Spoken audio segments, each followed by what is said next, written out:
Is back at the studios. We're live today. Bridgestone Arena. Predators back at home after being gone for so long. They have been gone. And they will take on the San Jose Sharks tonight. What's up? Hey, what's going on, man? Just my thoughts are with all everybody stuck in Nashville traffic today because it's pretty bad out there. So have your patience.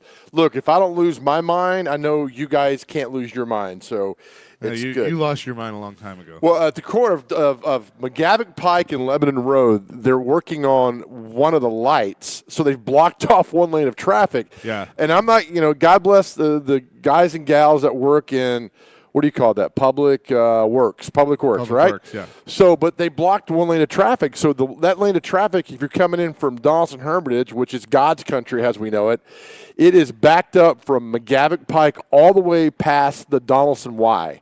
That's how bad it is. So if you're wondering what's going on, you're stuck because you're fixing that red light. But the red light's working, but one light is, it's like that middle child. It's giving you trouble. And that's, so have your patience when you're coming in. Yes, indeed. Got a big show planned. Going to hit a lot of different things today. I mentioned the Predators being back in action tonight, and Hal Gill will join us at 9:30. There's a big event coming to our city that for the second year in a row, Misfits Boxing. It's not us. I mean, it very well could be. It could be, right, Chase? But we'll talk to Mams Taylor, who is the co-president of Misfits Boxing. We'll do that at 10 o'clock. John McClain usually joins us on Wednesday. He will join today at 10:15. So a packed show. And with that, Joe, you lead us off with our question of the day. So the tournament de facto starts tonight with the first four or whatever you want to call it, the play-in, whatever, blah, blah, blah. So I started thinking, going back, when the tournament was like 32, then it was 48, then it was 64, now it's 68. In some great moments, I started thinking, gosh, I remember this basketball player, that basketball player. So the question is, who was your favorite college basketball player growing up? Not when you're 25, not when you're 22, but before you're 18 years old. Who was your favorite college basketball player growing up that you just adored? I mean, this person could do no wrong. You loved it, you emulated him, and when he went and played basketball at the gym or the church or wherever, your favorite basketball player. Chase, who is your favorite all-time college basketball player? It was a tough question when you kind of asked me this morning. For me, I really loved watching J.J. Redick play, and I was in high school when he was at Duke. I know a lot of people don't like J.J. Redick, but I thought he was so much fun to watch. So. Heck of a first name he's got there, too, man. J.J., that's a good one. I got two. Mine was, for all Vanderbilt fans, Phil Cox in the early 80s was just he made every shot. This when ESPN was starting to come on, you didn't really see him on TV that much, but you'd watch Saturday and you'd go to Actually, people went to Vandy games, Chase, back in the day. That's what I heard. So Phil Cox was fantastic. And my 1A for Tennessee basketball fans, you remember this guy, Dyron Nix, man. He had the Jerry curl. He was awesome. He played his tail off. He has passed away. Rest in peace. His daughter played at Lipscomb several years ago. But Dyron Nix, man, he was in Knoxville. And they didn't get to the tournament. I mean, they weren't a good basketball team under Don DeVoe for many, many years. But I loved watching Dyron Nix, man. He was great. And then they had Fred Jenkins from Columbia was on that team, and Tony White. I mean, that was some of my favorite basketball players growing up. But we want to hear who your favorite college basketball player is growing up, and it could be anybody because there were some amazing players back in the day. But you had to have watched them on TV or seen them play. Yeah, before you were 18. I mean, you would go – I would go to the gym and try to rebound like Dyron Nix, and I was terrible. Did you hurt your neck or something? Yeah, I did actually. You okay? No, it hurts. What'd you do, man? I slept funny, and once again, I have. Oh, what were you watching that made you laugh? I was curious about that. No, I don't know. Something in my neck and shoulder, so it does not feel good. Isn't that a kid's song? Your mom's a preschool teacher, right? Says yeah. Yeah, neck, head, shoulders, knees. Yeah. That's what you're trying to do. So, I'm in a little pain this morning. Okay. That's okay. All right, man. That's all right, buddy. You worked through it. That's fine. 615-737-1025. That's our phone and text line driven by WilsonCountyHyundai.com. Your favorite basketball player growing up before you were the age of 18. I know, there are several that I wish I had seen play when I was a kid. I would have loved to have seen Pistol Pete play at LSU, obviously way before my time. But, there's a few. Grant Hill was at Duke when I was growing up. He was always fun. I wasn't really a Duke fan, but I've named 2 Duke players. Well, hell, they were made the Final Four, the Elite Eight, or something every single year, so they were on TV all the time. Josh in Nashville says my favorite basketball player would be Jamal Mashburn or Travis Ford. Remember Travis Ford? I think went to Missouri, transferred in, and was on that '93 team that made the Final Four. And Jamal Mashburn was fantastic as well. And then we got 2174. Here come the Indiana fans. Calbert Chaney, Joey in Fairview. Calbert Chaney was a beast in college, an absolute beast in college as well. I think he might be coaching at IU or doing something with the program up there. Yeah. Tony Delk was fun when he was at Kentucky. That's right. Tennessee boy too, man. That's always a good one. Yeah. So I bet we'll get a variety of answers. We better get a variety, man. Our listeners are fantastic. A few more that are rolling in here. 615-737-1025. By the way, our friend Buckethead's begging for the Carl Lewis anthem when we play the national anthem. Mike. Uh-oh. One day. Josh says mine was Chris Webber from Michigan. I was 8 years old when he played. I lived watching the Fab Five, but Webber stood out to me. I was so heartbroken when he called the timeout. I was about to say, do you call timeouts at bad times? In the championship game. By the way, that team never existed. No, they did not.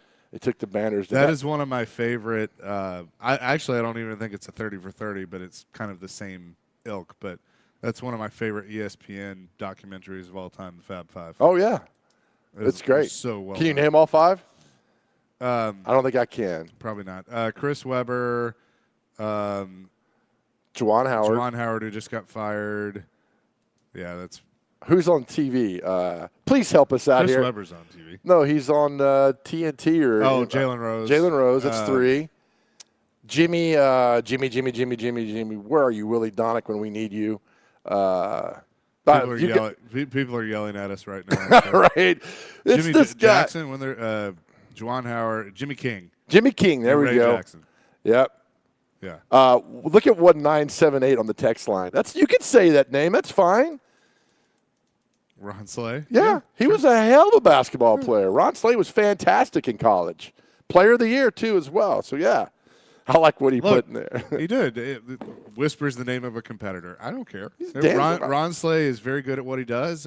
We love Ron. Did a great job on SEC Network. Yes. During the SEC tournament. So. Brought some energy to him as well there. So we'll continue that throughout the show. Your favorite college basketball player of all time. Chase has J.J. Redick.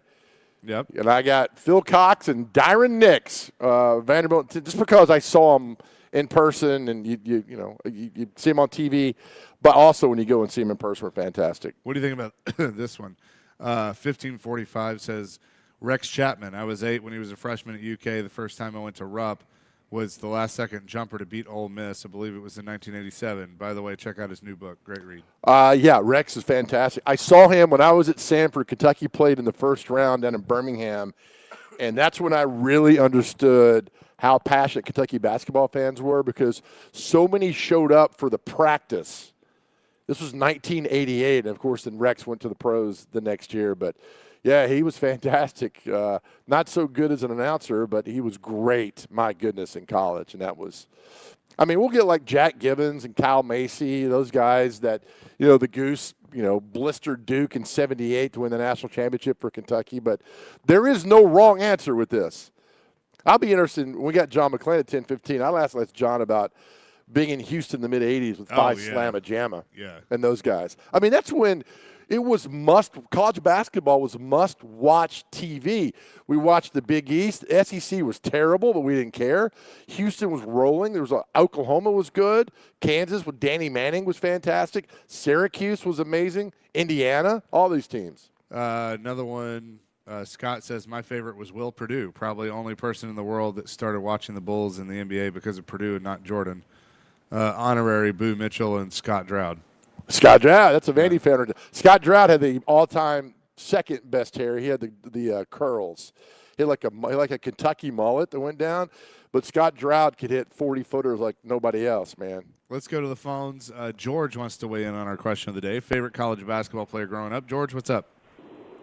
Well, I got to say Larry Bird at Indiana State. He was just unbelievable. I mean, you can't go wrong with the Birdman. George, you remember where Larry Bird started college?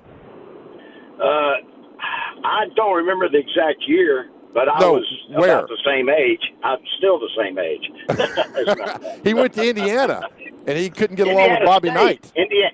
Indiana State. He didn't go to Indiana. No, he was going to go to Indiana. Him and Bob Knight got into it, and then that's how he ended up at okay. Indiana State. I did not know that. I don't remember that. Maybe I knew it at one time. Yeah. But anyway, yeah, Well, he was awesome. Thanks for the call, Thanks, George. George. Appreciate it. I thought that might have been. Now, hold on a second. Yeah, I know. Every I know time I see a Richard George. Schmidt, and I know C.M. Newton back in the day. So keep these coming. We'll get back to these as we go along throughout the show. 615-737-1025. Predators back in action tonight at Bridgestone Arena. That's why we are here. We'll have much more coming here on the Chase and Big Joe Show, 102.5, 106.3 The Game.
Yeah.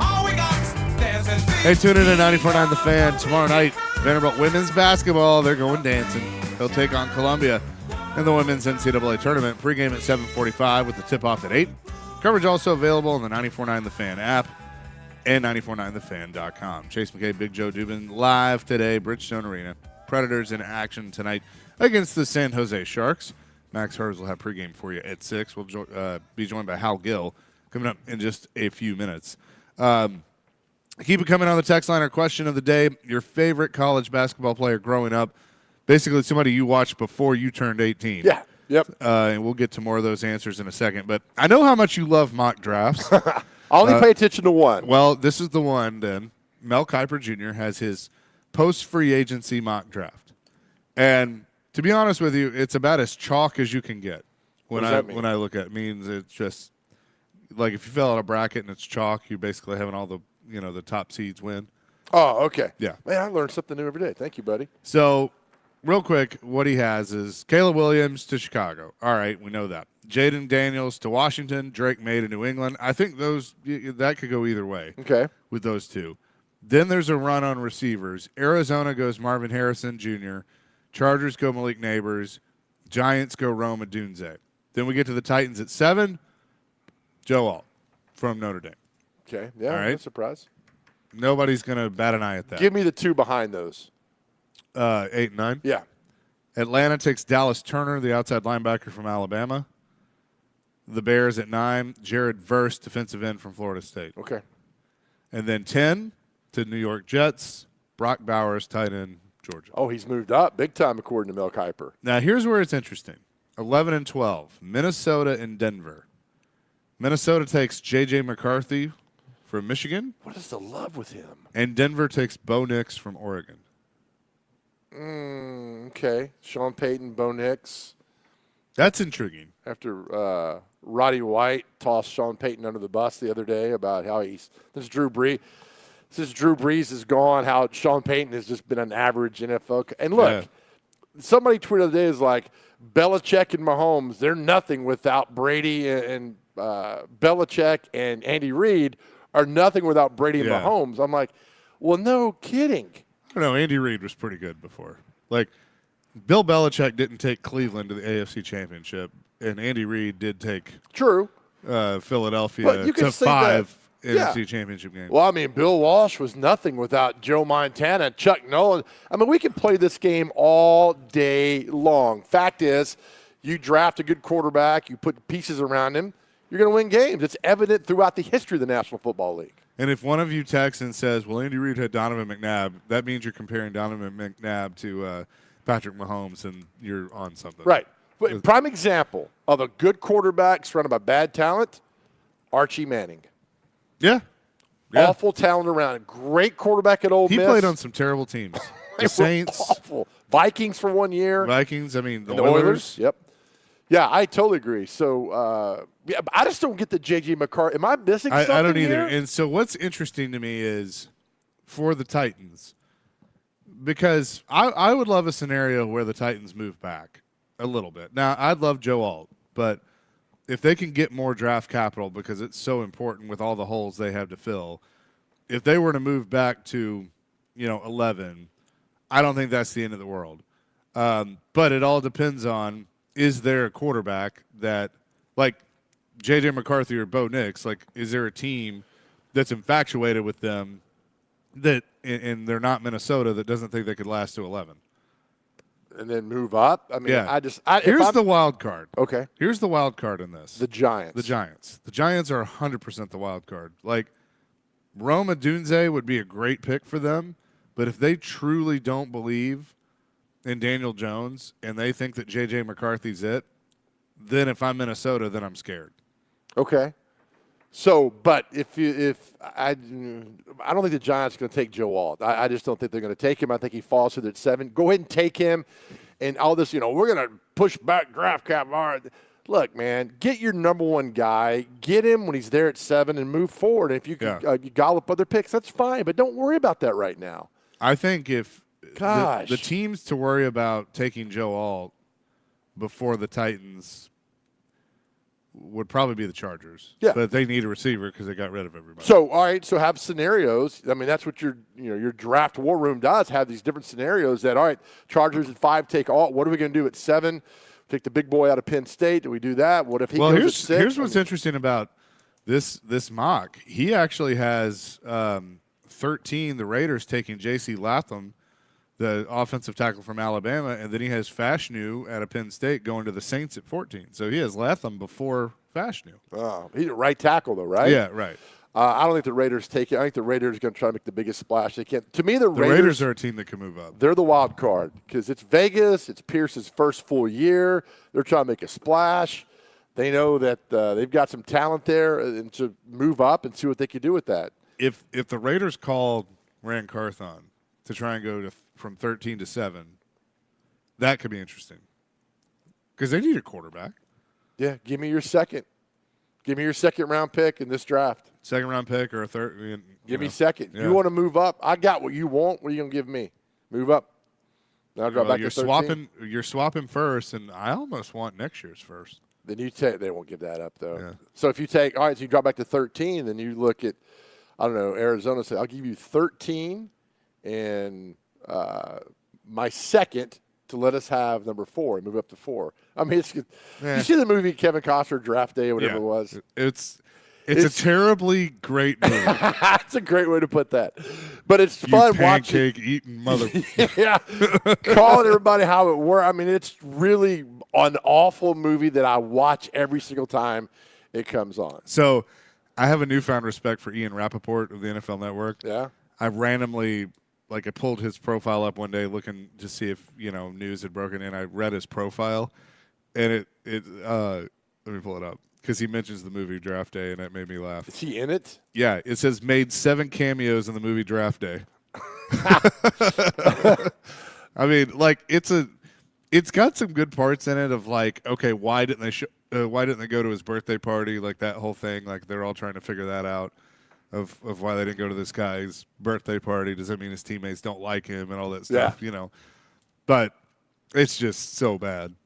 But Because it's so unrealistic. It is, but it's kind of cool in the way that you see. You hope the back door meetings go and all the phone calls and things that happen, and it feels like they made that movie in 2 weeks. Hey, you got 2 weeks on, let's shoot a movie and go from there and do that. And but I mean, yeah. So Draft Day. you know who was great to ask about that movie was Floyd. Oh, I'm sure. Because he just shot holes in all of it. all of that stuff. I want my picks back. Now I got to go watch that. Yeah, who did he end up taking? The linebacker, right? They didn't take the quarterback from Wisconsin. This is terrible radio. We apologize. We apologize, folks. Well, they ended up basically taking because remember he got his original pick back, right? So they ended up taking everybody they were going to take anyway. True, except the quarterback. Yeah. Yeah. Who did he go to Seattle? Is that where he went? Yeah, maybe. I don't remember. Yeah. Chadwick Boseman's in it. Yeah. Yeah. It's got a good cast. Look at Jennifer us. Garner. Now we're rooting for this movie to go. Yeah, watch it. And then Dennis Leary is the coach, which to me was kind of unbelievable. Yeah. But that's still, right. He was the coach. Yeah. It was. I don't know. It's something fun to watch. Terry Crews is in it. Yeah, he plays the dad, right? Yeah. Of the draft choice. Okay, these are you talk about the Chasing Big Joe rabbit holes. This is a Chasing Big Joe rabbit hole. The movie Draft Day. 2014, right? So it's 10 years old? Yeah. Oh, goodness. Draft Day 2 coming. If any general manager references they've watching Draft Day to get ready for the draft, stop following your favorite team. Some random GM. So if Ran Carthon's my favorite movie's Draft Day. Yeah, right. Exactly right. Yeah. A couple of answers to our question of the day, which is your favorite college basketball player growing up before you were the age of 18. 9756 says Big E, Elvin Hayes. 3332, Jason Williams gets one in there. Oh, this is a good one. 0731, Jimmer Fredette from Chris. Jimmer Fredette had a big following for a while. He did. You remember him? Was he the one that was played dirty? Who's the Duke player that played dirty? Yeah, Jimmer wasn't Duke. Where'd he go? Jimmer was it BYU? Grayson. Was it? Yeah, great. Yeah. Yeah, played that people couldn't stand. Yeah. Now this is driving me crazy. Jimmer Fredette is He's most recently played for the Shanghai Sharks of the Chinese Basketball Association. Yeah, BYU. Kevin says, Duke sucks, go UNC. My favorite, of course, is MJ, and 10 years later, Eric Montross. Kevin in Florida. Eric Montross passed away, correct? I think he did. I don't know. I think he did. Got to vote for Dale Ellis. Heck yeah, man. There you go. But Dale Ellis this was before the three-point line, and he was making shots from the library and from the lap, all the good bars up on Cumberland Avenue. I mean, Dale Ellis was fantastic before the three-point shot, which changed the game in so many ways. Jeff says Kyle Macy and Dirk Minfield at Kentucky. Dirk Minfield, yeah. Minfield. 2 guards. That's right. Kyle Macy was fantastic. And was Macy on the 78 national championship team? I think you might the right guy. Him and Goose Gibbons were on that team together. Goose torched Duke for 44 in that game. Yeah. Keep them coming. Keep them coming, Chaser. Yeah, we'll get back to these. We'll talk to Hal Gill coming up next. Predators in action tonight against San Jose. It's the Jason Big Joe Show presented by Regal Realty Group, 102.5, 106.3 The Game.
Jason Big Joe, 1025, 1063 The Game. We're at Bridgestone Arena today, but our man Dr. Crane's back at the Spring Hill Heating and Cooling Game Nashville Studios, keeping your home feeling comfortable all year round. Predators return home tonight to take on the San Jose Sharks and look to extend their point streak to 15 games. We say hello now to analyst Hal Gill, presented by Duncan, who is with us. Skillsy, welcome home. How are you?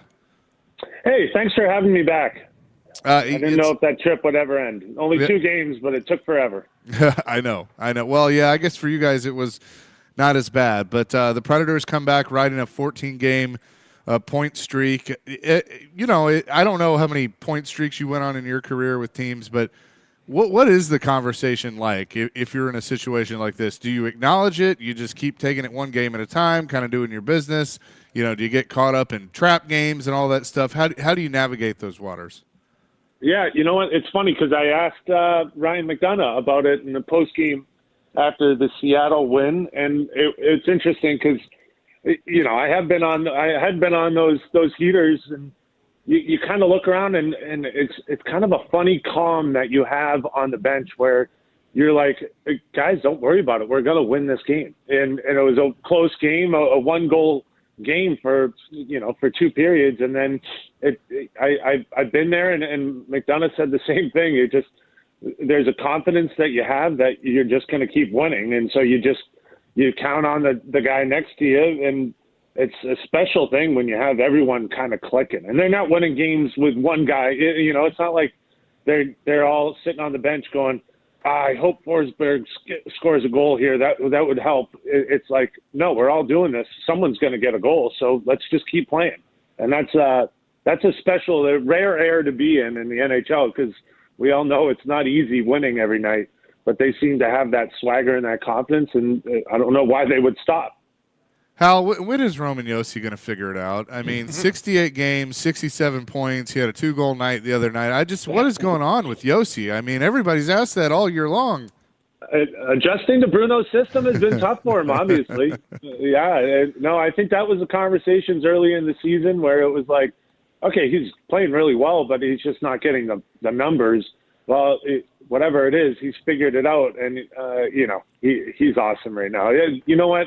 We're just talking about it the other day, and he seems like he's doing everything, right? It's not just that he's getting up and scoring goals and getting assists. He's playing great defense. He's kind of done everything, whether he has to block a shot or, there's some injuries now that he's kind of had to step up his defensive game. But I feel like when you're a leader of a team, you're looking for that timely goal, and he's that guy, like he kind of took over that game and got the power play goal in Seattle, and then adds the big one-time heater that, I always said, I can do that. I can give you a one-timer from the blue line, but for whatever reason, Roman Josi finds a way to score goals, and big ones, when he does that. And it's just like a special feeling he has for the game. When the team needs him, he steps up. We're talking to Hal Gill this morning on the Chase and Big Joe show. Hal, all right, San Jose comes in here. They're playing awful. It's the last game of the road trip, yada, yada, yada. What do you want? I loved your answer last week about what the Preds need to do in the first 10 minutes versus Winnipeg. What does this team need to do tonight in the first 10 minutes against a San Jose team that probably wants to go home? Yeah, I'm guessing, they would – this is a long season for these guys, but they're young and they're trying to make a name for themselves. So I think, again, they're going to go for it, right? I mean, they're not going to go out and just and roll over and die. They want to prove themselves every night, and these young guys want to say, I want to be part of this rebuild, and I want to be someone that teams want. And so they're going to battle and compete for the Preds. I really think they got to get the crowd into this. I think they've established that, after that 5-game road trip where they played so well, they came back and there was a little nervousness about coming back home. Are they going to change their game? And they hadn't had success at home. I really think they need to continue to build on the good stuff that they did coming off that road trip. They had a road mentality. They went out and competed. The crowd got behind. And when the crowd is down, you go out and do something to pick them up. So I think first 5 minutes, they got to come out and say, hey, this is our building.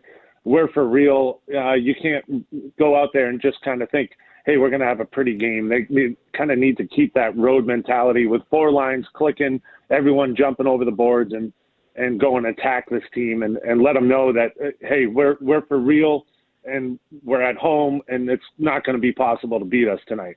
Set that mindset early. How is it, not to fall into the trap of a San Jose where they got nothing to play for, guys are going to probably try to fight you when the puck stops, this and that. Is that a problem, falling into that trap of a team that really has nothing to play for? Yeah. Well, they're going to take chances. If you are a team, there's a bunch of kids over there that are like, if I can, we might lose 5-4, but if I get my points, then, that's what I'm looking to do. And I want to, so they take chances. And there's some kids on that other team that are going to cheat and they're going to take a chance here or there. You got to capitalize on that. You can't get taken advantage of it. You can't think, hey, I'll jump on it and you can't cheat with them. That you can't get into that run and gun and sloppy game. But I think the Preds have been really honest with 4 lines rolling and 4 lines not only rolling but back checking and back pressure and playing responsibly defensively. And that's, I think, a big part of their success, that, if you're not cheating and you're not cutting corners and you don't have guys logging big minutes, everyone's going over and doing that. I think you can nip that in the bud. So when these guys do take chances, you're backing each other up on it. Hal, I've driven Chase crazy over the years. I always tell Chase that the most important game on a schedule is the next one, right? So the most important game for the Predators is San Jose tonight. But some Preds fans I'm reading like, yeah, but Thursday we'll see how good this team is. They take on Florida. If you're Andrew Brunette, how do you get the guys to focus on tonight only and not worry about Thursday night when you travel to Florida? Yeah, if it's me, I'm looking at it as like, guys, we played some great hockey. And we have a chance to make history, and we have a chance to keep the streak going. What a shame it would be to skip through San Jose and lay an egg in this one and not have a chance to go against one of, I think, maybe the best team in the NHL right now in the Panthers, and not have a chance to keep that streak going against the best. And so I think if you want to get up there and say, hey, we're going to make history, we're going to be the best, and then we're going to beat the best, I think you got to focus on this one. And it gets to be easy this time of year where you say, every game is a new challenge, because especially when you have this streak going where you say, don't mess it up, boys. Don't change what we're doing, because I think they all know it's a fine line. All it takes is 1 or 2 guys to cheat here, 1 or 2 guys to take a shortcut here. Their work ethic has been amazing, and probably the reason why they've gotten where they are right now. Don't let it slip for one game and then say, okay, now we have to get back and find our form against the best. Keep that form and keep it going. Hal Gill is with us, presented by Duncan. This will be Mikael Granlund's first game back in Smashville since he was traded last year. He's by far the best player. By far the best player with San Jose. What did he mean during his time here? You know what? I think a lot of times he set that work ethic. He was, you talk to every guy about him, and then that's where you get a full, ask the teammates about him. Don't ask the media. Don't ask coaches. Don't ask anyone. Ask your teammates, and every one of his teammates said he's just a horse. He gets over the boards, and he grinds in the corners. He grinds to the net. He makes plays. He does whatever you need, whether it's kill a penalty or power play presence. Granny is kind of that guy that was going to bring it every shift. And I think that was something that I think the Preds fans should remember tonight when, I hope we show him the proper appreciation, because he was a big part of the team for a while and worked hard every time he jumped over the boards. And that's really all you can ask for. He put up some big numbers. He was a big reason why, Duchesne and Forsberg had big numbers, is because he was out there tossing apples. Granny Apples was all over the place. Yes, he was. Hal, appreciate the time. As always, we'll see you tonight. Sounds good. Enjoy the game. Absolutely. Hal Gill, presented by Duncan, joins us every Tuesday at 9:30. We'll get back to your texts and calls on our question of the day: favorite college basketball player before you were 18 Of all time. Of all time. 615-737-1025. The teams have been selected, so go to thegamenashville.com/bracket challenge and fill out your bracket to compete. 1025 The Game Bracket Challenge brought to you by ESPN Bet Sportsbook, Twin Peaks, and Volunteer Hose and Gasket.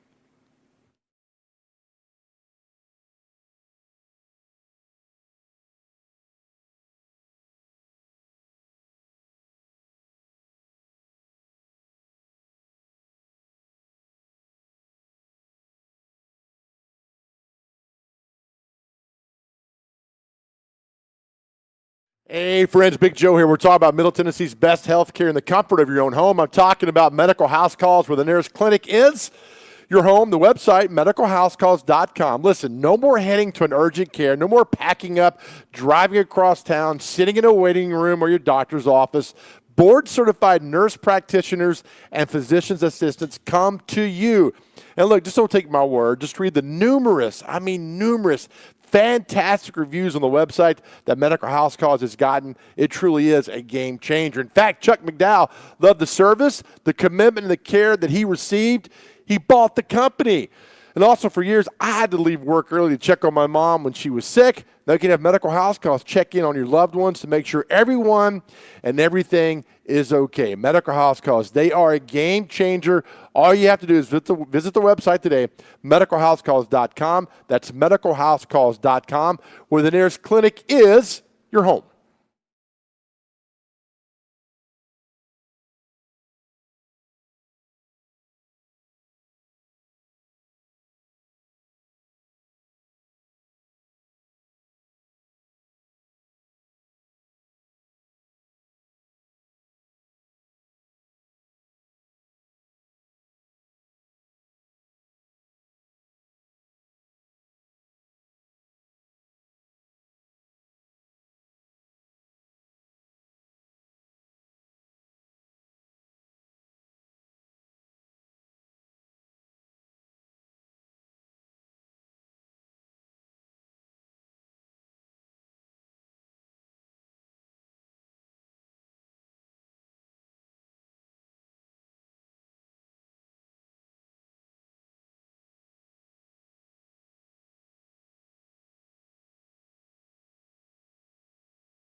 Chasing Big Joe, live at Bridgestone Arena, 102.5, 106.3 the game. Predators and Sharks tonight. They did recall Mark Del Gaizo, defenseman, yesterday from Milwaukee, so we'll see if he's in action tonight when they suit up. But asking our question of the day, Joe. Yeah, so with the tournament kind of starting tonight with the playing games or the first four, whatever you call it, we want to know who your favorite all-time college basketball player is before you turned 18. So not when you're 37 and you're trying to get an autograph from one of these kids. But no, before you turned 18, mine was Phil Cox at Vanderbilt, Dyron Nix at Tennessee. Yours was? J.J. Redick at Duke. J.J. Redick at Duke. A lot have rolled in here. We'll get to some of these. Please, 615-737-1025. I got a few here. Yeah. Ron says, my favorite player was Rain Man Sean Kemp. No college, but Concord High School. Yeah, Sean Kemp tried to play at Kentucky, but that didn't work out too well for him. It didn't. Matthew in Nashville. Here's a good one. Candace Parker Fantastic. and Chris Lofton. Oh, Both, my both at gosh. Tennessee. Chris Lofton really, when Bruce Pearl showed up, really excelled under that Bruce Pearl offense. And Chris Lofton was honored here this weekend as the Tennessee basketball legend. Well-deserved. You know who else I liked from those teams? Remember Wayne Chisholm? Yeah. Wore the white headband, Yeah, too. I loved him. He was the 2010 team that was really good with Wayne Chisholm. And I thought you'd be a big Stephen Pearl fan. I did see Stephen Pearl play. That's right. In mop-up duty. He did. He played. Now he's enjoying the riding on the coaching staff of at Auburn. Jameson says, as a Southern Indiana kid in the late 80s, early 90s, Calbert Cheney and Damon Bailey were my favorites. I grew up down the road from French Lick and Larry Bird, but I was born in 83, so I missed his run at Indiana State. Yeah, Calbert Cheney. That's like the third one that's waiting on Calbert Cheney. He was amazing in Indiana. Damon Bailey, I think he made the cover of SI in high school and did that. Of course, Steve Alford was kind of in that same kind of vein, kind of player like that. Jason wants to weigh in on our phone line, driven by WilsonCountyHonda.com. Jason, what's up? Hello, Jason. Jason, don't do this to us. He did it. Jason? No, Not there anymore. I thought he fell asleep on us. Not like Cliff. Yeah, go. Cliff's still snoring. Bud says Billy McCaffrey. Bill McCaffrey was great at Duke. They came here and he led Vanderbilt to the. Yeah. Did they win the NIT with him in '94? I think so. 4? Yeah, he and Willie are buddies. Yeah. They got beat. I don't remember. Yeah, Chris says Tyus Edney, UCLA point guard, led them to a championship, had the full court drive to the hoop, beat Mizzou at the buzzer, That's I think right. it was. 95. The O'Bannon brothers were on that UCLA team, too. Boo. Yeah, they beat I remember that 95 team beat Arkansas. That's right. Big Country was playing for Oklahoma State. They made the Final Four back then in 95. That was a heck of a team for them. Yeah, I was looking at this Final Four. This is a great Final Four. We'll talk more Final Four, of course, when we get to the Final Four. But in '84, the Final Four teams were Georgetown, Houston, Kentucky, and Virginia. Georgetown had Pat Ewing. Houston had Akeem. Kentucky had, Winston Bennett was fantastic. And Virginia had Ralph Sampson. I mean, that's when guys stayed 3 or 4 years and were just unbelievable. You'll never see that again. And that was the only title Georgetown won during Pat Ewing's 4 years. They went to the Final Four 3 of the 4 years he was there. And I mean, it was fantastic watching Pat Ewing grow up and see him on TV, on ESPN on Monday night, playing Syracuse and Pearl Washington and Ronnie Cycli and Derek Coleman and all those teams. That was a lot of fun back then. 2839 has a local one. Fly Williams, Austin P. Flies open, go P. That's right. Great player. I do know about him from the 70s. All right, a lot of phone calls. Let's run through these. James leads us off on his favorite college basketball player. James, what's up? Yeah, I was pro-wise as a kid, I was a big Worthy and Magic fan, but being a lifetime Vol fan and growing up in a household that just bled orange, I'd have to say before the age of 18 in my junior high years, it had to be Dale Ellis. Now, granted, Dale Ellis had the personality of a dial tone. Let me tell you, he just was not very personable, okay? But he was a great ball player. And his games, I never, again, I was in 7th, 8th grade. I enjoyed watching him play with Tony White and that Jenkins kid from Columbia. That was really good ball teams that just constantly under Don DeVoe underachieved. But as an adult, I'd have to say Chris Lofton. But Dale Ellis was special, and he went on. Who would ever think that he would have almost a 20-year career in the NFL? So my vote is for Dale Ellis as before 18. All right, thanks, James. James, thank you. And remember, that was before the three-point line, and he played in the NBA, not the NFL, because if he played in the NFL for that long, he's a hell of a player. Yeah. Thank you, James, for that. That was a good call. Thank you. Judy wants to weigh in favorite college basketball player. What's up, Judy? Hey, it's got to be Clyde Lee. I'm a native Nashvilleian. Watched him in high school, watched him at Vandy, watched him at Golden State. He's still the only superstar that's from Vanderbilt that's done well in the pros. So it's got to be Clyde Lee. Judy, that's a great phone call. I was not around for Clyde Lee, but I remember I go to Mike Organ's NIL page on Facebook. You can see all the great things with Clyde Lee there. He was unbelievable. I mean, he was 20 years ahead of his time, so that's a good call. Thank you. Daryl wants to weigh in. My guess is if this is the same Daryl, it's going to be a South Carolina player. Daryl, what's up? Hey, what's up, guys?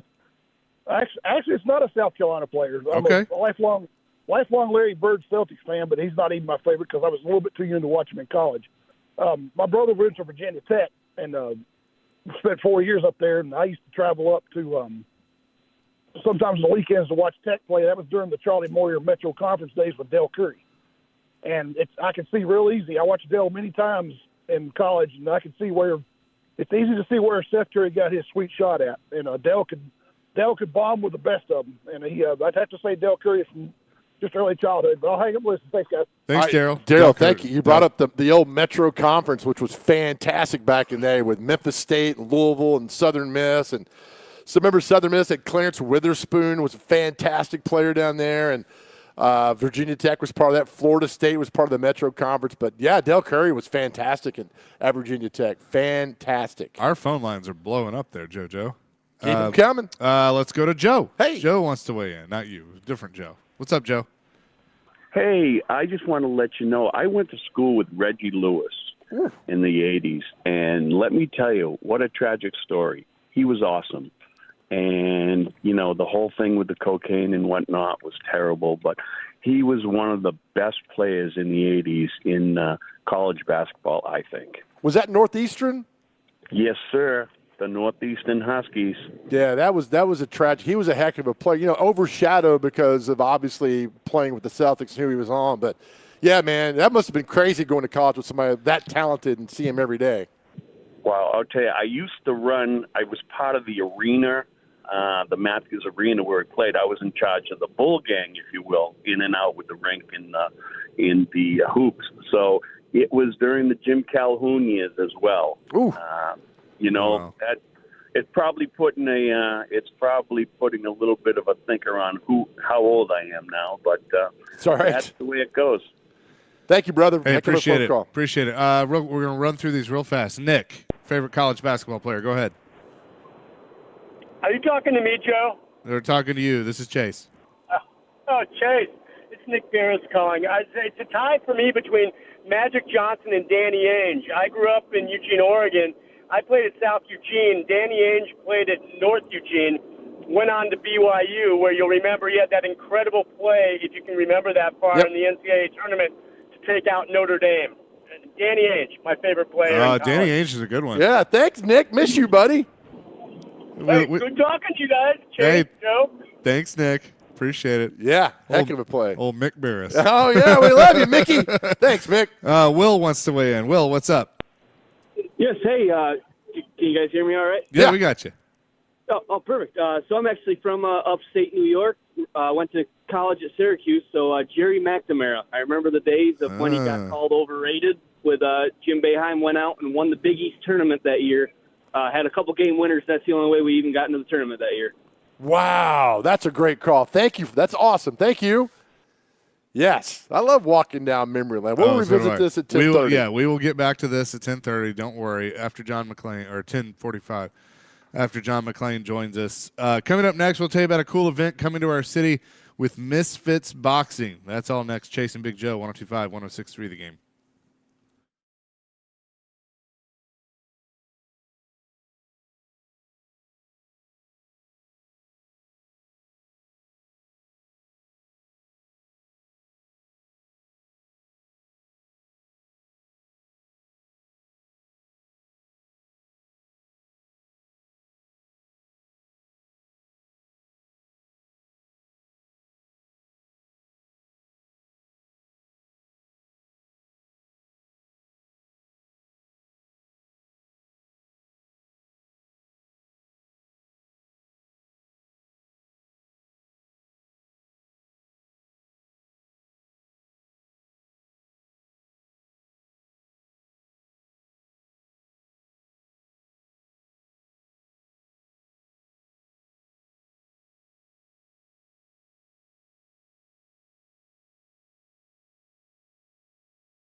Hour number 2, Chase and Big Joe live at Bridgestone Arena today. 102.5, 106.3 the game. Predators in action against San Jose. But coming up on March 23rd in our city, it was here last year, Misfits Boxing with DAZN will be in town. And this is a really cool thing that comes to town. Different type of boxing. We'll bring in Mams Taylor. He's the co-president of Misfits Boxing to tell us more about it.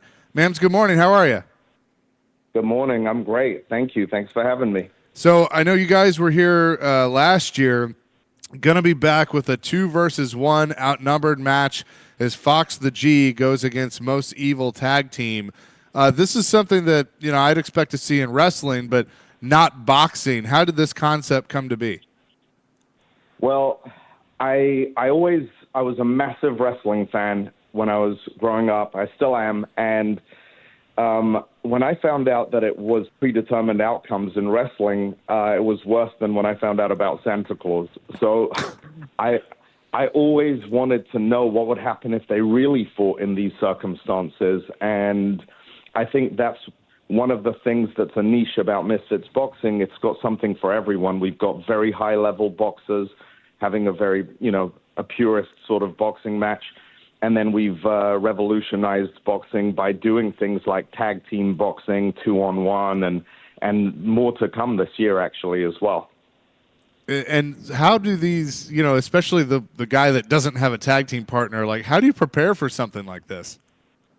He's just got to be extra fit because obviously you can go at 100% and tag out, whereas as one individual, you can't go at 100% for 3 rounds nonstop. It's almost impossible to do that.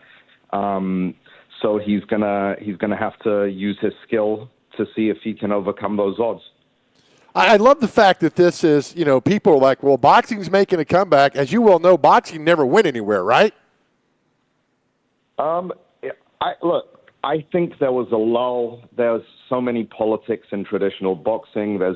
There is a level of corruption, and one of the things I wanted to do as a massive boxing fan, as a MMA fan as well, I wanted to come in and bring a product that has the best of all worlds, but at the same time addresses the problems that we've seen in traditional boxing and in MMA, taking care of the fighters a little bit better, making sure that they're treated they're with utmost respect because they're the ones putting their bodies on the line, and also providing an entertaining product. I mean, look, with us, there are obviously no predetermined outcomes, so it is all real, the action in the ring.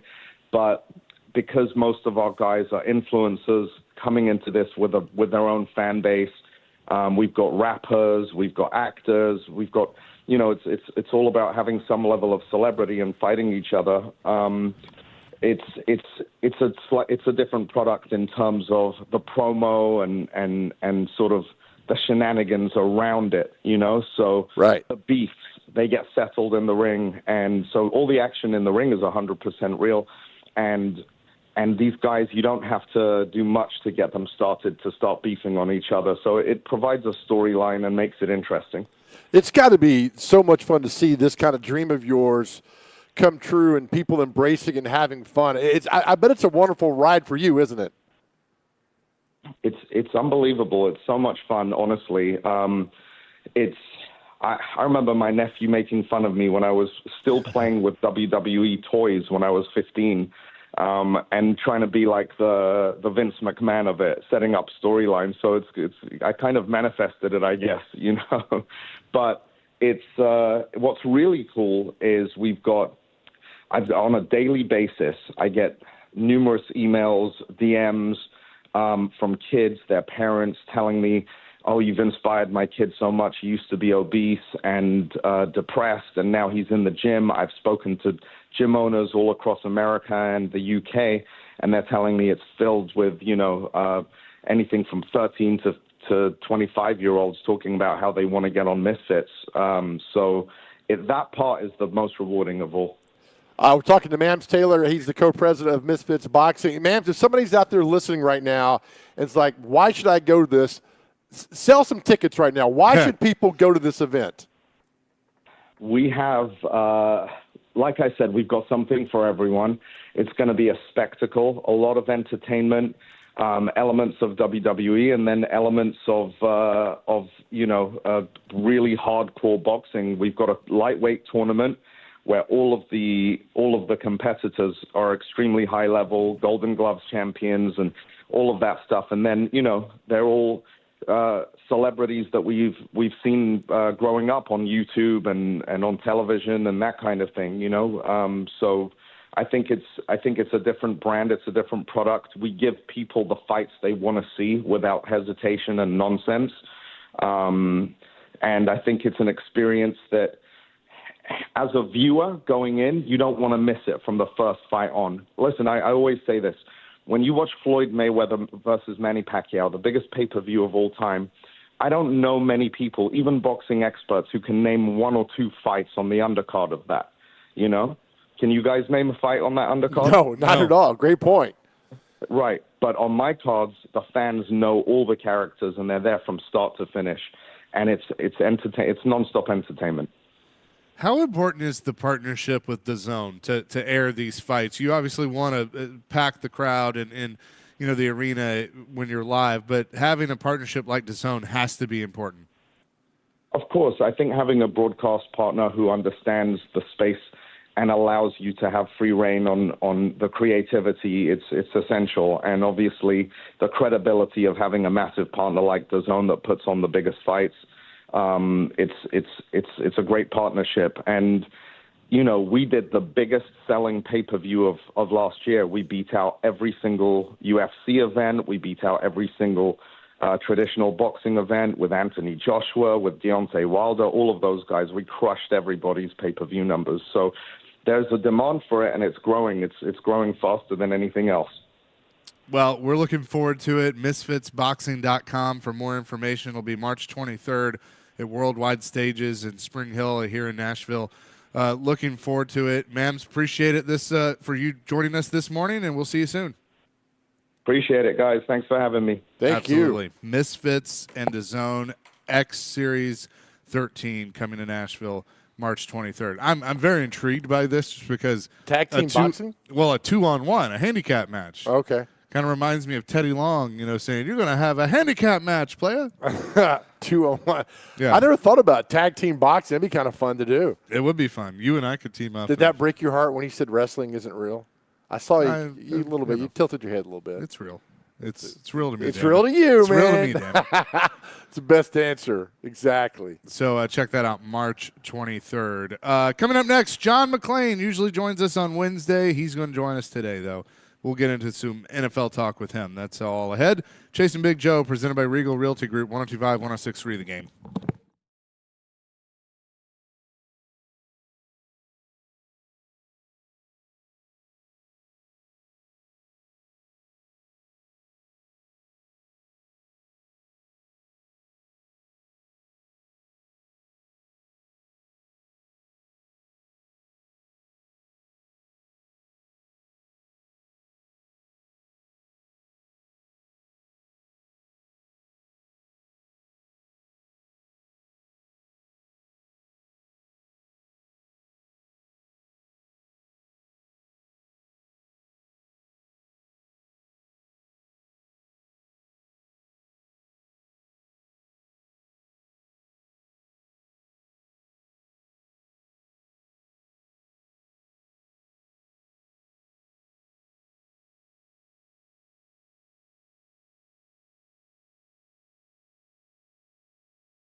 Chasing Big Joe, 102.5, 106.3 The Game at Bridgestone Arena today. Predators back here tonight against San Jose. Usually on Wednesdays at 9:30, we talk to our man John McClain from Houston, but joining us today to move some stuff around. John, good morning. How are you?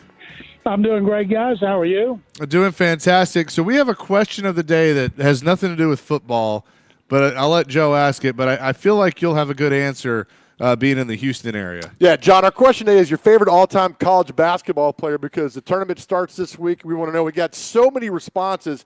We wanted to ask you because you were down there for Phi Slamma Jamma. What was all that like, John? Now, in Phi Slamma Jamma, which was the best team I've ever seen not to win a championship, they got to the championship game, went to the Final Four 3 years in a row, had Hakeem Olajuwon, Clyde Drexler, had 4 number 1 picks. And the semifinal game, when they played Louisville, the Doctors of Dunk, it was Phi Slamma Jamma versus the Doctors of Dunk. And that was the most exciting, electrifying, high-flying game I have ever seen, because you had Darrell Griffith from Louisville and Drexler, those guys, Benny Anders, they all put on a show dunking the basketball. And U of H beat them. And I would encourage anybody, go on YouTube, look up that semifinal game, because it was spectacular. Everybody said, and they still say to this day, they didn't call it the best game they've ever seen. They call it the most electrifying because of the players who were on there. And then, of course, in the championship, they got beat. Winningham had a shot that was short. Lorenzo Charles caught it, put it in. Jim Valvano ran around the court looking for somebody to hug. The Cougars were devastated. And they've had some good teams this year. They were number 1 in the country, and they lost to Iowa State. Iowa State is 17-1 of the odds of winning the national championship. And we're going to Las Vegas. We go for the first 2 rounds of the tournament when the excitement is just through the roof. And I told my wife, whatever the odds are on Las Vegas winning, Iowa State. Now, I don't think they're going to win it, but it's 17-1. I said, put $100 on it and see if we can make a little money. And so this University of Houston team has lost 3 key players for injuries, but you don't need really more than 7 unless you get in serious foul trouble. So right now, everybody's picking UConn, just about everybody. And it's amazing to me how many people don't pick Houston to go to the Final Four, even though they were number 1 or 2 most of the season. And they're really good. Best college defensive team I've ever seen, well coached. And, of course, there's going to be upsets right off the bat. I don't put much stock in my Baylor Bears. I'm hoping they can at least get to the Sweet 16. So that Phi Slamma Jamma team is still the most exciting college team I've ever seen. John McClain is with us. Now shifting into the NFL, the Titans introduced Calvin Ridley on Friday. And, John, he was pretty honest on why he ended up in Tennessee and not re-signing with Jacksonville or going elsewhere. The Titans made a pretty significant investment with him. What do you think the Titans are getting in Calvin Ridley at 29 years old? When he came back basically after being 2 years off with suspension and his health issues, and he played well but not great last year. But when you've missed as much time as he did, I think that's what you wanted to see last year. I saw him have a couple of big drops in games against Texans, but he's a good receiver. When you have money like Rand Cawthorn had, you got to sometimes do what people think is overspending if you're in competition with other teams. And when you've got a young quarterback, you got to do everything you can to put players around him. And sometimes that requires going over budget, like I'm sure they did with Ridley, giving him $50 million guaranteed. Yeah. And but I'll guarantee you that Will Levis will feel a lot more comfortable having him there. And now, because of that signing, and I'm guessing now they'll use that first pick on Joe Alt from Notre Dame, who's the best offensive lineman. And I spent time with him here when he was a finalist for the Lombardi Award. I did a luncheon in which I interviewed the Lombardi finalists for an hour for sponsors, and he seemed like such a great guy, so imposing physically. I mean, he towers. He's actually closer to 6'9" than 6'8", comes from a football family, and if the Titans can get Joe Alt for Brian Callahan's dad, Bill, I'm sure Bill be turning cartwheels because that guy's everything you want on and off the field. Yeah, and here's the thing on Joe Alt, John, is I look at him and I can't find anything wrong, which scares me. You know, whenever there's like, you know, something too perfect, it probably is, but it just feels like, and anybody you talk to, that he can come in, plug in right away, and be your starting left tackle, barring injury, for the next 10 years. Well, before teams started losing players a lot when the salary cap shot up, we used to always say, you take an offensive tackle in the top 10, pencil him in for the next 10 years. Now, of course, with free agency, you can never tell. But All is a big-time prospect. He will. As long as he stays healthy, he's going to be in there. He's going to play great. You know, take an offensive lineman the first year, 2 years in a row, that tells everybody where they're going to run the ball, which side. And but you don't have to worry about it again. And the fact is, it's not underrated that Bill Callahan's here because everybody knows he came to be the line coach, but not just – he's a former head coach who can give good advice to his son. And they're close, and the son is going to want advice. He better want advice. He may not always take it like he did when he grew up, and you can't put him in a timeout chair or ground him, but having his dad there that he can bounce things off of, including maybe some things he doesn't want to ask other coaches. You just can't overestimate the value of the Browns letting Bill Callahan come to the Titans to coach for his son. I agreed. We're talking to the great John McClain this morning on the Chase and Big Joe show. John, when you got word that Justin Fields was traded from the Bears to the Steelers, did you refresh your app to say, is this accurate? Is this what they got in return? I was kind of shocked what the Bears got back for that. Am I wrong in this, John? I think the Bears, they traded him because that's where he wanted to go. They did right by him. And I know it was so funny a month ago listening to all the people, former players on ESPN and NFL Network saying the Bears were crazy if they didn't keep Justin Fields and traded the pick so somebody else could take Caleb Williams. And I'm like, what planet are you guys on? What has Phil shown in 3 years that he can be a Super Bowl quarterback? He can't. And if you, at least not with the Bears, if you have a quarterback for 3 years and you haven't seen enough from him to make you think he's capable of taking you to the Super Bowl, if you put people around him, you've got to move on, especially when you have the first overall pick and a quarterback prospect is highly rated as Caleb Williams is. And I think it'll be good for Fields. Everybody loves Fields. There's a thing on The Athletic yesterday about how popular he was despite being so inconsistent and how the spectrum of criticism and praise was amazing because some thought he could do no wrong, had incredible potential, should be the quarterback, and others like can't get rid of him quick enough. But I think that was great for him. And I'll bet you that he's starting at some point. I don't understand why people act like Russell Wilson is the answer to the Steelers' prayers. Pete Carroll's a Hall of Fame coach. He didn't want him. Sean Payton's a Hall of Fame coach. He didn't want him. Now, all of a sudden, he's an answer to the Steelers' prayers. He certainly wasn't for the Seahawks in the end and for the Broncos last year. And I'll remind you that stat I saw on ESPN a while back. In their victories, 40% of his completions were at or behind the line of scrimmage. He had the lowest average per attempt of his career, and that's not good when you're his age as far as throwing down the field with accuracy and velocity. All right, so, John, that leads now to the number one pick in Caleb Williams. And I ask you this because we saw it in 83 with John Elway. We saw it in 2004 with Eli Manning. They refused to play for the teams that drafted them. Are we going to see another scenario here with Caleb Williams? Because word has come out that he doesn't want to play for the Bears and yada, yada, yada. What do we make of all this? He doesn't play outfield for the Yankees in their minor league system like Elway did.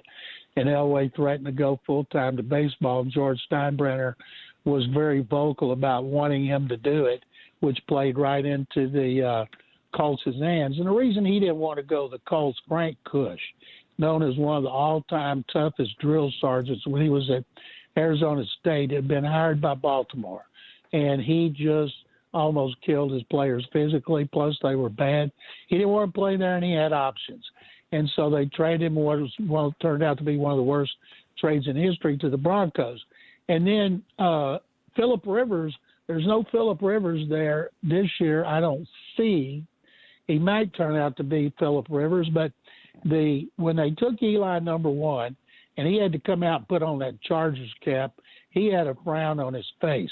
And Archie, the problem with the Chargers was A.J. Smith, the general manager. He had problems constantly with head coaches. Marty Schottenheimer went, I believe, 12-4, and they said things were so bad between A.J. Smith and Marty Schottenheimer they wouldn't communicate. There was an intermediary who had to go up and down every time those two wanted to tell each other something. I guess neither one had figured out how to use a computer and email. And so this one person in the office was constantly, must have been in better shape than the players, going up and down the stairs, exchanging messages from each of them. And then Marty got fired, and the Mannings didn't want any part of that organization. Now, the Chargers got a great deal. They got Rivers, and they got picks for Eli. He is John McClain joining us from Houston. We'll have more with him coming up next on the Chasing Big Joe Show, 102.5, 106.3 The Game.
and Big Joe, 102.5, 106.3 The Game here on this Tuesday.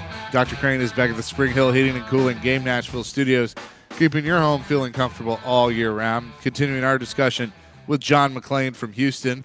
John, looks like the Titans have reportedly signed defensive tackle Sebastian Joseph Day. He's been with the Rams, the Chargers, the 49ers. Don't know how much of a big deal that is, but they needed some help up front to go along with Jeffrey Simmons. Well, it's not a big deal because he's bounced around like a pinball, but what they can get out of him be part of a rotation. You guys know how much it hurt to miss Simmons last year. He was one of the best in the NFL. And if you got that problem of needing interior defensive linemen, and it is amazing to me, I have just gone over top 150 free agents on The Athletic, top 100 on NFL.com, top 100, Pro Football Talk. Defensive tackles, you know how many is out there? 38-year-old Calais Campbell. You can get ends, corners, safeties, wide receivers, but the defensive tackles were gobbled up or re-signed. And so if you can get a guy like that, it is very, very impressive. The Texans have made big-time changes. It's not often a team goes from 32 to 6 against the run, and they have 3 defensive linemen who are gone. Jonathan Grenard signed with Minnesota, and they replaced him with Daniil Hunter from Minnesota. Sheldon Rankins, who played really well, got $13 million a year to go to Cincinnati, and they wouldn't pay that. And then they traded their other starter for the last 3 years, Malik Collins, to the 49ers for $7. So we know what's going to happen with Autry and Hunter, but their top priority, because there's nobody in free agency, they're going to have to use, I believe, one of their 2 second-round picks on a defensive tackle. And so if you can get a guy like that, you better jump on it. John, what do you think is going to happen with this thing with L'Jarius Sneed in Kansas City? It was reported over the weekend that it was all but done with the Colts. Then everybody comes out and says that's not true at all, that there's nothing imminent with the Colts. And so now, Kansas City is kind of like, look, we'll keep him on the franchise tag, but he's not getting a long-term deal. So it's ultimately up to Sneed and his representation to try and find a dance partner, and then obviously the Chiefs have to get compensation that they're going to be happy with. So where do you see this going? Only time that could happen to me would be right before the draft, and I believe he'll still be back there. You got Chris Jones done. They're not going to be able to sign Sneed to any kind of a deal like that. Sneed had a great year this season, and it's the last year of his contract. And so maybe they want him to do it again. I don't blame him. I think he's 27. That's when you get the big bucks. And guys never like the franchise tag, but they don't want to get worse. They want to get better. They've done really well in the draft on their secondary, and I don't see them getting rid of him. It's a good draft for corners, but picking last, there's no guarantee you're going to get a top guy. John, what do you think of Mike Vrabel taking a quote-unquote off-the-field job with the Cleveland Browns this coming season? I think that's great for the Browns. He'll be a consultant in personnel and coaching. I think Mike's one of the best coaches in the league. I'm still shocked, as everybody I know is, that he didn't get a head coaching job. I'm guessing next year he'll be the hottest prospect on the market, but that's a really good deal for Stefanski to bring him in there. It's like last year. They hired Schwartz. And what was his title with the Titans? Some kind of advisory role? Yeah, something like that. So they hired him, and that worked out great. Now, Vrabel's not going to coach anything specifically. He's just going to help. And so, Mike can show the tight ends how to catch touchdown passes, and he can help the defensive coaches. And because he was so heavily involved in personnel, they'll at least want to get his opinion on prospects. I thought that was a really good move for the Browns. John, you're down there, you're covering the Houston Texans. I mean, they were active in free agency and everything. What do you see this Texans team in 2024, John? Because I think they've elevated themselves into the conversation of being one of those 5 or 6 teams that could win the Super Bowl. I mean, they got some great players. If C.J. Stroud can keep going what he's doing, John, I mean, they've got a great shot next year. They signed 9 defensive players because they play that first place schedule. So many great quarterbacks, even though they were 11th on defense, and started up front. They still need a corner right now. Derek Stingley Jr., who's played great when he's healthy, but he's missed games in each of his first 2 seasons. And Jeff Okudah, who came from Atlanta after he bombed out in Detroit, being the 3rd overall pick, if they had to play tomorrow, he'd be the other starting corner. They had 2 number 2 picks, and I think there'll be a defensive tackle and a cornerback. And everybody here is like, oh, my God, they need another receiver. Well, they do, but their 2 best, Nico Collins and Tank Dell, were 3rd-round picks. So why do you need to use a 2nd-round pick on a wide receiver? And I'm writing a column about that right now for HoustonTexans.com. But I saw a thing today, Joe, that I think it was The Athletic, I can't remember, that had them, and looking at early rankings, had them 4th in the NFL. I don't buy it. People seem to forget they're playing a first-place schedule. They play 5 division winners. They play 11 games against teams that had winning records, and so it's going to be tougher. So people here get really angry when I say on TV and the radio here that I don't think they're a Super Bowl contender. And this year, I think 25 is more likely, but everybody certainly is getting their hopes built up because of all the moves they've made.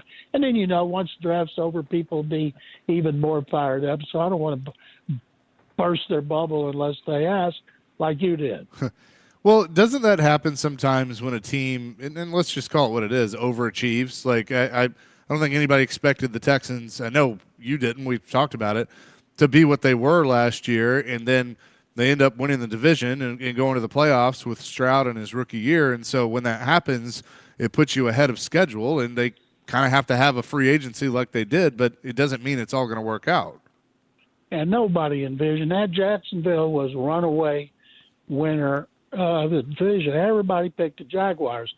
I lost a $100 bet to one of my former radio guys that I was on the air with. He said, do you take Jacksonville to the field? I said, I'm taking Jacksonville. The Titans and Colts and Texans are all going to have rookie quarterbacks. No way one of those guys is going to be good enough to help them win the division. Now, 3 teams had winning records. Division was a lot better than people thought. And I can't wait to see Will Levis and Anthony Richardson and C.J. Stroud, what they do in their second seasons based on whatever has been done to add talent around them. It's going to be a really talented division as far as young quarterbacks. But the Texans are going to get the Jaguars treatment. Everybody's going to pick them to run away with a division because they got a quarterback who should be a franchise quarterback, and we'll just see. John, the Vikings keep methodically moving up in the draft this year and everything else. You see a scenario where they jump up into the top, maybe with the Titans, swap a pick to grab a quarterback that they so desperately want to get right now? Could be. And problem is you better go higher than that. What if you say go to 5 and then Arizona trades with somebody else for the 4, and J.J. McCarthy, who seems to be going up since he worked out in his shorts and in his underwear, which always drives me crazy. Why can't you go back and watch every play of his career at Michigan and know where he should be ranked? I think he's being overrated because he looked great because of the desperation. But if you really and truly want to be guaranteed of getting him, you better make the trade with Arizona. How embarrassing would it be if they were to move up to 5, assured that Arizona was going to take Marvin Harrison Jr., and then somebody made them an offer they couldn't refuse? You talk about having egg on your face. You got big-time egg on your face as you try to tell, well, we love Sam Darnold. He's going to be our starter. He's a former franchise quarterback who bombed out, of course, 3rd overall pick. But you better go to 4 with Arizona. Great spot for Arizona to get their top 2 picks, which the Texans traded at 23 for a 2 and another pick and 2 other picks. And so I just think if you're going to make that deal, Joe or Chase, it better be a sure thing. John, great stuff as always. Enjoy these conversations. We'll do it again next week. I look forward to it, guys. Thank you very much as always. Absolutely. John McClain joining us from Houston, as he does usually on Wednesdays at 9:30, but moving some stuff around. Today we'll get back to our question of the day, plus celebrity birthdays, and put a bow on things. Next, Chasing Big Joe, 102.5, 106.3 The Game.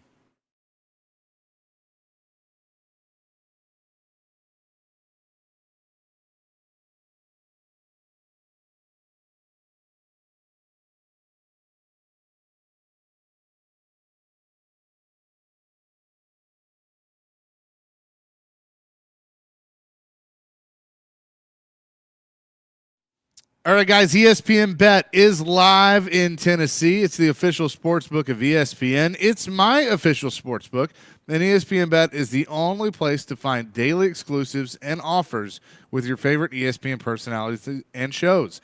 Obviously, there's a lot going on this weekend with the tournament. Sign up today, and new users get $100 in bonus bets for making any sportsbook bet. Find all your favorite markets and bets like in-game wagering, cross-sport parlays, teasers, and, of course, my favorite, all the props that you can handle.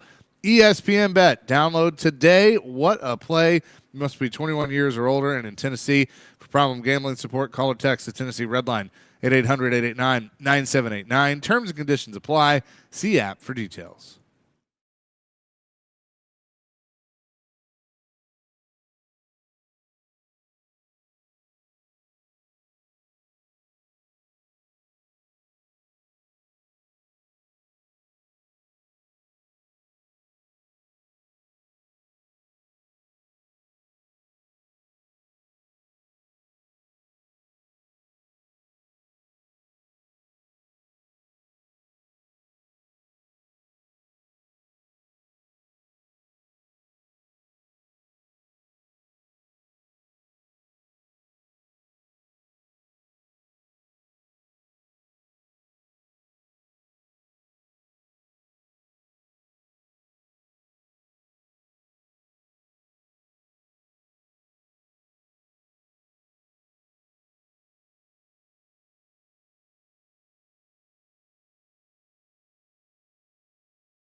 Tune in at 94.9 The Fan today as Vanderbilt baseball takes on Belmont at First Horizon Park. Pregame at 5:45.